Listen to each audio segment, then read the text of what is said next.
May 1st, 1944, 2:47 in the morning, 12,000 feet above Nazi-occupied France.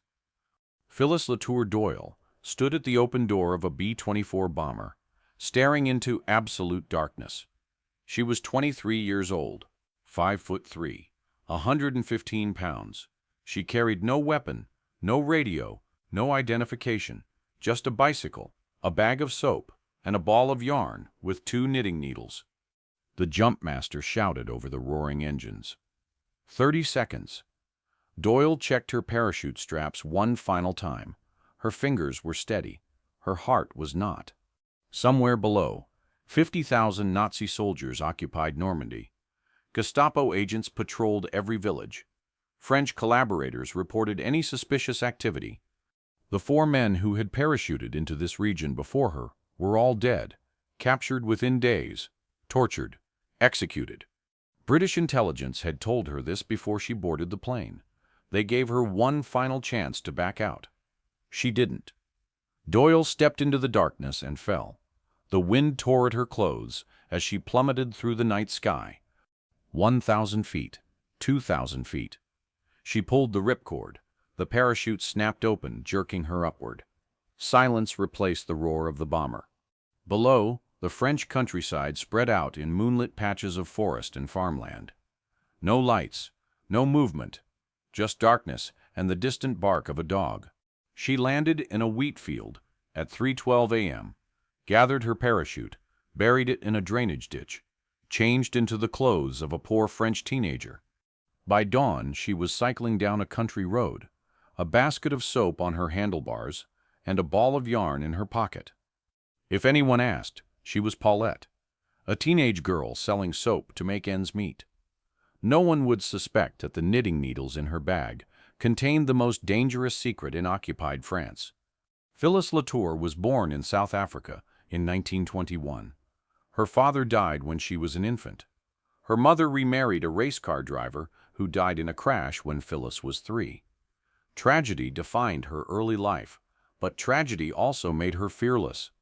By 20, she had joined the Women's Auxiliary Air Force in England, working as a flight mechanic.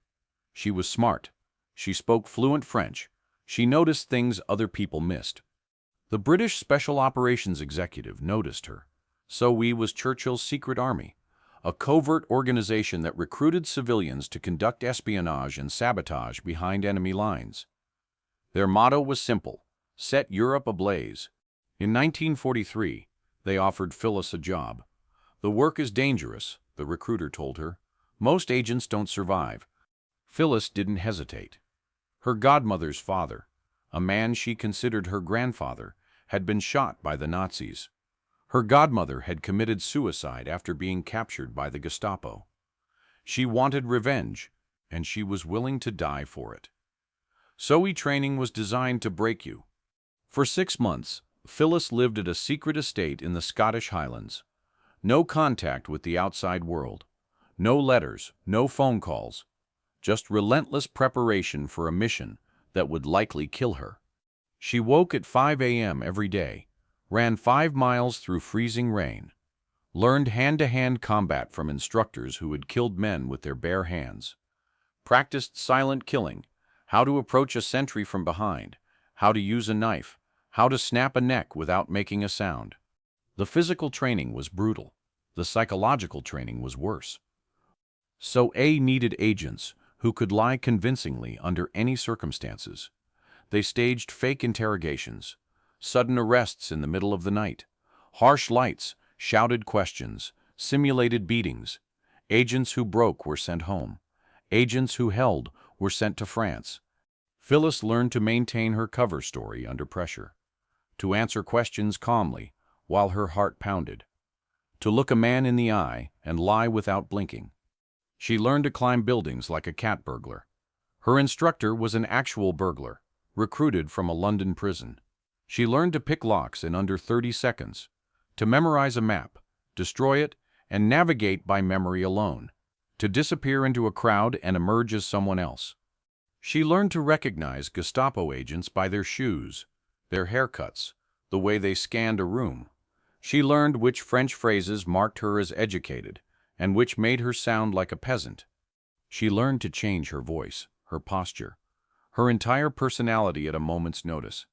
But her most important skill was the simplest: knitting. Zoe had developed a system of encoding messages using silk strips printed with 2,000 different codes. Each code could only be used once. Each message took 30 minutes to transmit by Morse code. The system was elegant in its simplicity.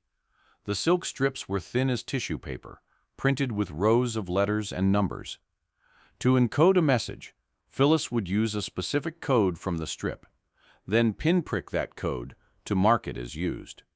Even if the Germans captured the strip, they couldn't decode previous messages. Each code was unique. But the system was useless if the silk strips were discovered. The problem was hiding the codes. German soldiers searched everyone. They checked papers, bags, clothing. They looked for hidden compartments, invisible ink, microfilm. They strip-searched suspected agents. They X-rayed luggage. They used dogs trained to detect the smell of certain inks and papers, but they never searched knitting supplies. Phyllis wrapped her silk code strips around her knitting needles. The thin strips blended perfectly with the wooden surface. She wove them into the flat shoelaces she used to tie up her hair. She hid tiny strips inside balls of yarn, wound so tightly they were invisible. Her SOE handlers had tested the concealment method extensively. German soldiers had searched dozens of knitting baskets and found nothing. The needles looked like needles. The yarn looked like yarn. Even when examined closely, the silk strips were invisible to anyone who didn't know exactly what to look for. A young girl knitting by the roadside. What could be more innocent? What could be more deadly?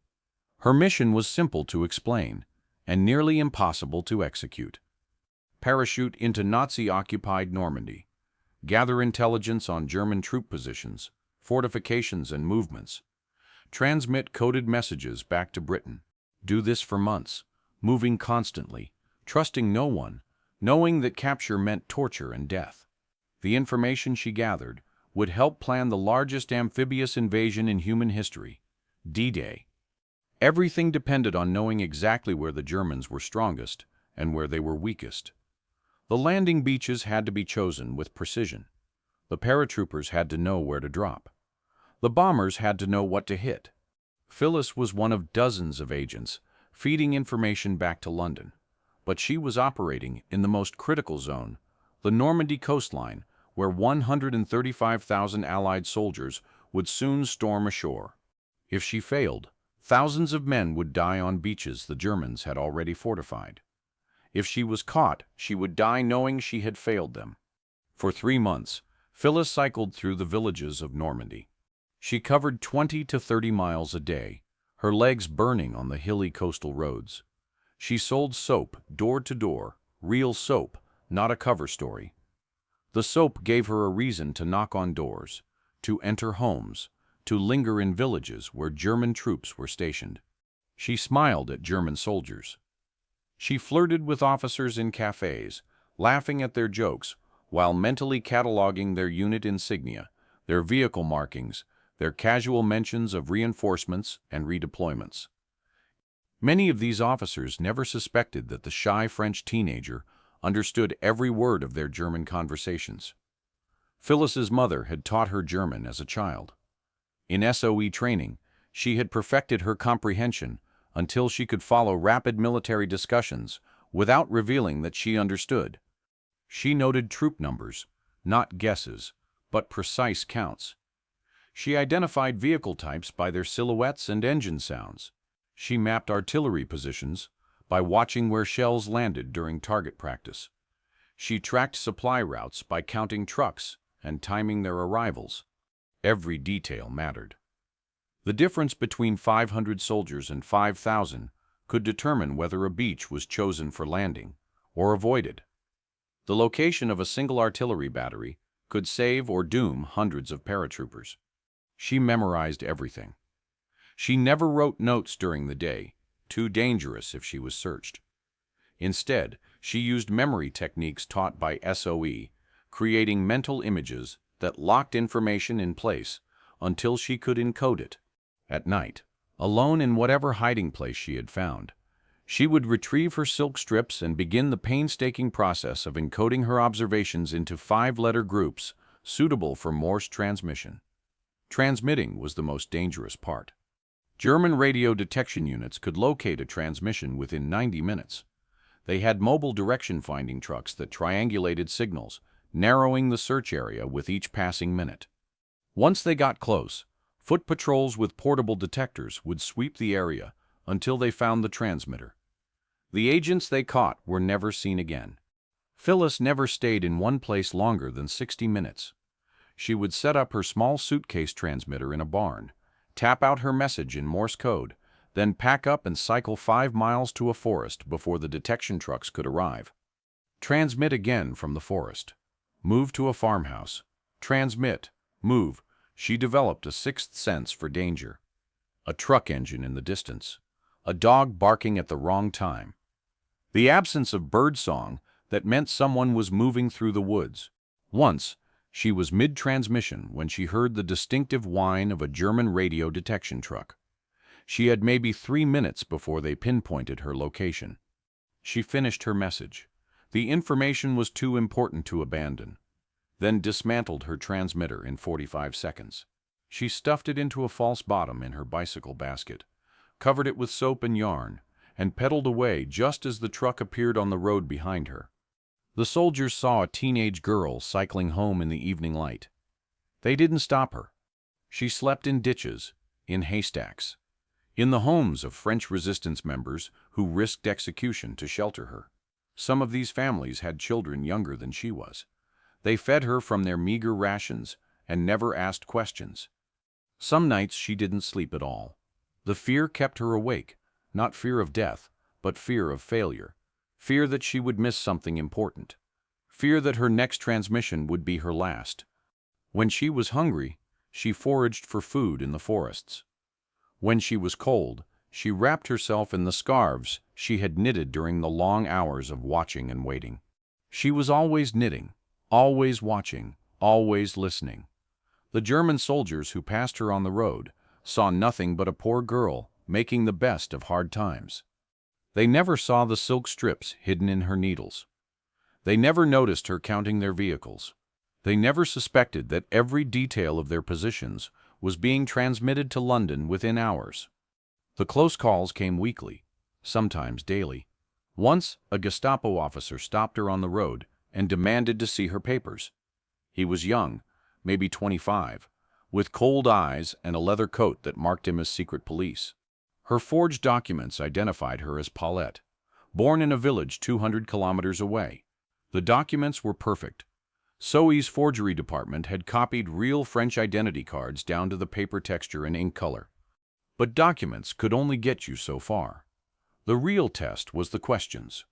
Where are you going? To St. Lo, sir. To sell soap. Where did you sleep last night? With my cousin in Carentan. Her name is Marie Dubois. Every answer was a lie, but Phyllis delivered them with the tired honesty of a girl who had answered these questions 100 times before. No hesitation, no nervousness, just a peasant girl who wanted to finish her business and go home. The officer studied the papers for a long moment. Then he looked at her knitting basket. "What are you making?" Phyllis held up a half-finished sock. "For my brother. He's working in Germany." Another lie. She had no brother. But thousands of French men had been conscripted to work in German factories, and their sisters knitted them socks.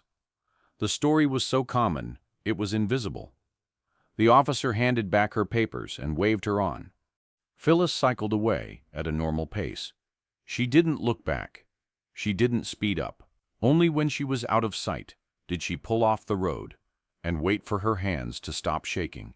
Another time, she was transmitting from a farmhouse when she heard vehicles approaching.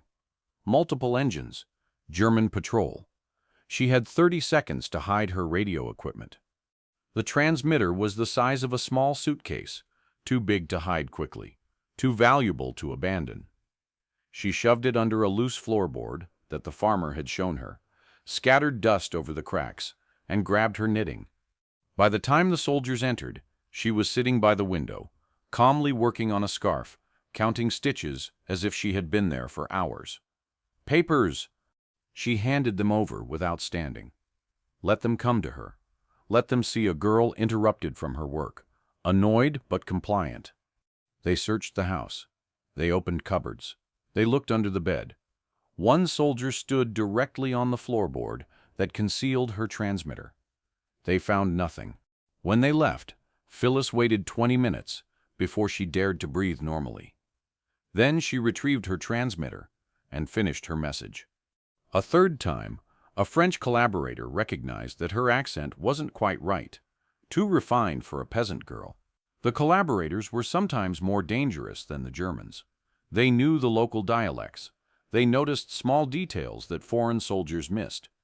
This one reported her to the local authorities. Described the girl with the knitting basket who spoke French a little too well. Phyllis disappeared that night. She cut her hair, changed her clothes, adopted a new identity. No longer Paulette the soap seller, but Marie the seamstress. She moved to a different sector, 30 kilometers away. The collaborators' report led to an empty farmhouse and a cold trail. The Gestapo searched for her for 2 weeks. They never found her. She learned to trust no one, to assume everyone was watching, to change her patterns constantly, never taking the same route twice, never staying in one place long enough to be remembered. Paranoia kept her alive.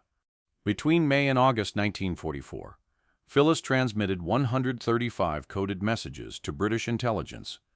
Each message contained precise information about German defenses in Normandy. Troop concentrations at Omaha Beach, gun emplacements overlooking Utah Beach, tank positions near Kane, patrol schedules along the coastal roads. She identified weaknesses in the Atlantic Wall, the massive German fortification system that stretched along the French coast. She reported which sectors were heavily defended and which were thinly manned. She noted where reinforcements were being moved and where units were being withdrawn. The information flowed into the offices of Operation Overlord, the code name for the D-Day invasion. General Eisenhower's planners used intelligence from agents like Phyllis to choose the 5 landing beaches, to position 13,000 paratroopers who would drop behind German lines, to target 11,000 aircraft that would bomb German positions before the invasion. Every decision carried the weight of thousands of lives. Land on a heavily defended beach, and the invasion could fail. Drop paratroopers in the wrong zone, and they would be slaughtered. Miss a hidden artillery battery, and landing craft would be destroyed before they reached the shore. Phyllis's 135 messages were drops in an ocean of intelligence. But each drop mattered. Each piece of information helped complete a picture that no single agent could see. On June 6, 1944, Phyllis heard the roar of aircraft overhead. She was hiding in a forest near the coast, waiting to transmit her morning report. But this was different. This wasn't a bombing raid or a reconnaissance flight. This was thousands of planes, wave after wave, filling the sky from horizon to horizon. C-47 transports, B-17 bombers, P-51 fighters, the largest air armada in human history, flying toward the coast. She watched from her forest clearing as the sky filled with parachutes. American and British paratroopers dropping behind enemy lines. Thousands of white canopies drifting down in the gray dawnlight. She knew what this meant. The invasion had begun. The information she had risked her life to gather was being used right now, this moment, to guide those paratroopers to their drop zones. Hours later, the first reports reached her through the resistance network. Allied forces had landed on 5 beaches along the Normandy coast. The fighting was brutal. Thousands were dying. But the beachheads were holding.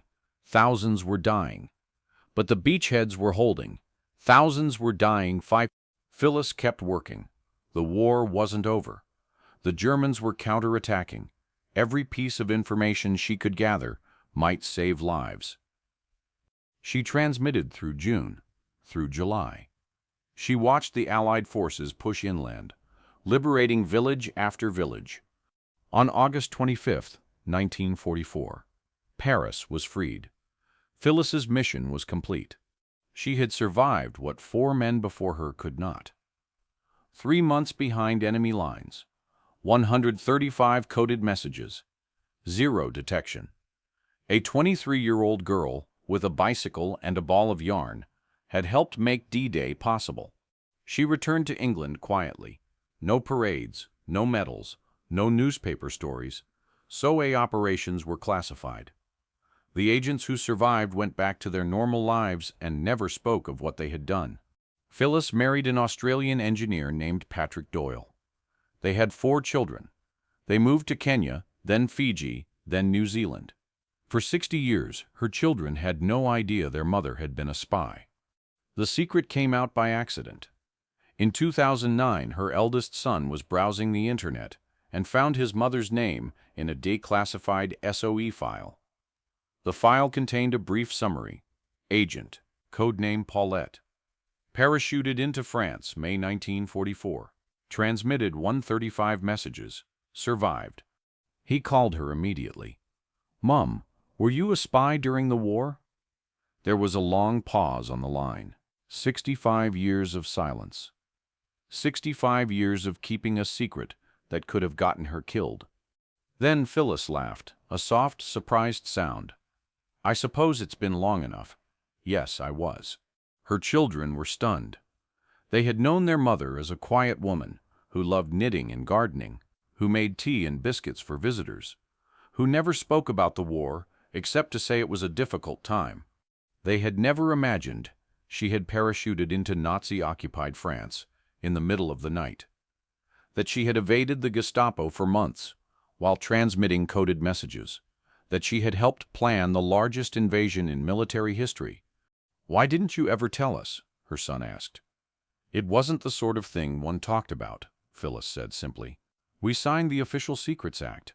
We were told never to speak of our work, and honestly, after the war, I just wanted to live a normal life. I'd had enough excitement. But you could have been killed. You were a hero." "I wasn't a hero," Phyllis said firmly. "I was just doing my job. The heroes were the men who landed on those beaches, the paratroopers, the resistance fighters who were caught and executed. I just sent messages." Her modesty was genuine. WWII had trained its agents to work in shadows and disappear without recognition. That training had lasted a lifetime. But her children wouldn't let the story end there. They contacted historians. They gathered documents.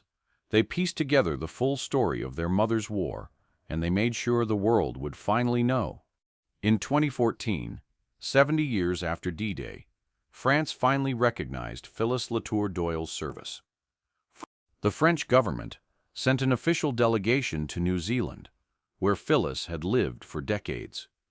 They came to present her with the Chevalier of the Legion of Honor, France's highest decoration, created by Napoleon in 1802. The ceremony took place in a small hall in Auckland. Phyllis arrived in a wheelchair, pushed by her son. She was 93 years old, her hair white, her hands gnarled with age, but her eyes were still sharp, the same eyes that had watched German patrols and memorized troop positions 70 years before. She wore her medals on a simple cardigan, not a formal dress, not a military uniform, just the clothes of an ordinary woman who had lived an extraordinary life. The French consul read the citation in both French and English. Intelligence gathering of exceptional value. Extraordinary courage under constant threat of capture and death. Vital contribution to the liberation of France and the success of Operation Overlord. The room was silent. Her children sat in the front row, tears streaming down their faces. They had known their mother for decades. They were only now beginning to understand who she really was. When the medal was pinned to her chest, Phyllis said only, "I'm glad I could help." A reporter asked her what she remembered most about her time in France. "The fear," she said quietly, "and the loneliness. You couldn't trust anyone. You couldn't tell anyone who you really were. You were always alone, even when you were surrounded by people. Was it worth it?" Phyllis looked at the medal on her chest. Then she looked at her children and grandchildren gathered around her. "Yes," she said. It was worth it. She didn't mention the 4 men who died before her. The months of hiding, the hunger, the fear, the close calls with the Gestapo. She didn't mention the nightmares that had followed her for decades. Dreams of being captured, of failing, of watching the invasion fail because she hadn't been good enough. She simply accepted the medal and returned to her knitting. Phyllis Latour Doyle died on October 22. She was 102 years old, the last surviving female spy of the Special Operations Executive. Her obituaries focused on the same facts. Parachuted into France, sent 135 messages, helped plan D-Day, received the Legion of Honor at 93. But the full story is bigger than facts. It's about a young woman who lost everyone she loved to Nazi brutality and chose to fight back, who learned to kill with her hands and lie without blinking, who carried secrets in her knitting needles and transmitted them while German patrols searched for her.